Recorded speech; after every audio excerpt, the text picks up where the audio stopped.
Jana nilienda kuonana na Bison, lakini nimegundua kitu kuhusu yeye.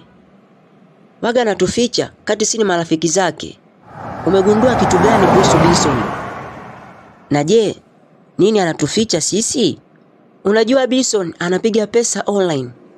Mimi nimeshuhudia kwa macho yangu mawili. Unajua we ni mkubwa sana. Hivyo basi, sikutegemea kama utadanganyika kirahisi sana. Hivi nyinyi watoto wa siku hizi mna shida gani? Kidogo tu mshadanganyika.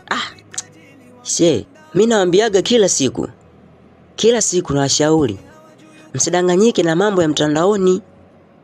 Msiige watu wanavyoishi mtandaoni. Wengine wana fake life. Wewe unaiga hivyo unadanganyika. Haya, sasa niambie. Wenda naweza nikakuamini.